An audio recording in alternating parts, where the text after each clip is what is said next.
என்கின்ற அந்த காரணத்துக்காக தான் உங்களை மாதிரி தாய்மார்களுடைய பிள்ளைகள் எல்லாம் இன்னைக்கு மிகப்பெரிய வசதி படுத்தலாமா தூய்மை பணியாளர் இருக்குங்க. இன்னைக்கு கோயம்புத்தூர்ல நகராட்சியில் தூய்மை பணியாளர் என்கிற அவங்களுடைய குழந்தை ஒரு பெண்ணு இன்னைக்கு 4 முதல் திட்டத்துல படிச்சு வெற்றி பெற்று இந்த நகராட்சியில தூய்மை பணியாளர் தந்தையும் தாயும் இருக்கின்றார்களோ அதே நகராட்சியில் அந்த பெண்ணும் ஆணையாளராக வரை தந்திருக்காங்க சொன்னா அதுதான் 4 முதல் திட்டம். இன்னைக்கு அந்த அளவுக்கு சிறப்பான ஒரு ஆட்சியை இன்றைக்கு செய்து கொண்டிருக்கின்றார் தமிழக முதல்வர். நீங்க சொன்னாங்க எனக்கு முன்னால கொரோனா கொடிய நோய் இருந்த போது யாருமே வெளியே வரல.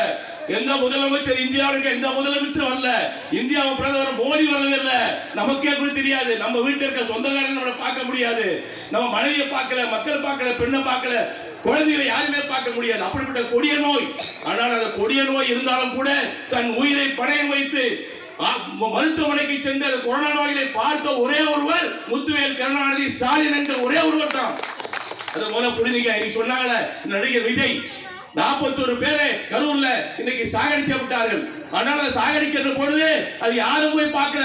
முதலமைச்சராக இருக்க இவர் இங்கிருந்து 1 மணிக்கு போய் மக்கள் நம்முடைய தமிழகத்தை சேர்ந்த மக்கள் சாதித்திருக்கிறார்கள் போய் அவர் பார்த்த பெருமை அவருக்கு தான் உண்டு. அப்படிப்பட்ட ஆட்சி இன்னைக்கு நடைபெற்றுக் கொண்டிருக்கிறது. நீங்கள் எல்லாம் புரிந்து கொள்ள வேண்டும். அதுதான் இன்னைக்கு திராவிட மாடல் ஆட்சி கூட்டணி வச்சுக்கான். ஒவ்வொருத்தரும் பொருந்தாத கூட்டணி. அந்த கூட்டணி எல்லாம் இன்னைக்கு அந்த கூட்டணி செயல்படாது. இன்னைக்கு விஜய் ஒருத்தர் வந்திருக்கார் நடிகர். என்னெல்லாம் பண்ணிருக்கானா எந்த அரசியலாவது தெரியுமா? இதான் நிர்வாகம் தெரியுமா? எதுவுமே தெரியாது. இது சொன்னார காமராஜ் டான்ஸ் ஆடா போதுமா? டான்ஸ் ஆட தகுதி மட்டும் இருந்தா போதுமா? இன்னைக்கு மத்திய அரசாங்கத்துக்கு எடுத்து குரல் கொடுக்க அவருக்கு யோகியதை இருக்கா? இன்னைக்கு சொல்றாரு ஸ்டாலின் அங்கிள் என்று மோடியை பார்த்து ஏன் நிதி கொடுக்கல அங்கிள்?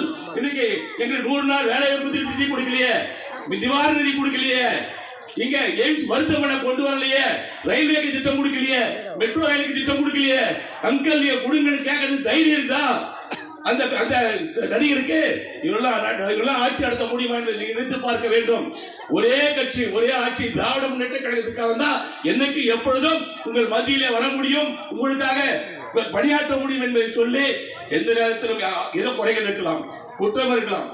நான் சொல்ல வேண்டியது இந்த ஆட்சியில ஏதாவது குற்றம் இருந்தாலும் கூட அதையெல்லாம் தவிர்த்து வருகிற தேர்தலிலே திராவிட முன்னேற்ற கழகம் தான் வெற்றி பெற வேண்டும் என்கிற உறுதியோடு திராவிட முன்னேற்ற கழகம் தான் இந்த நாட்டை காப்பாற்ற முடியும்.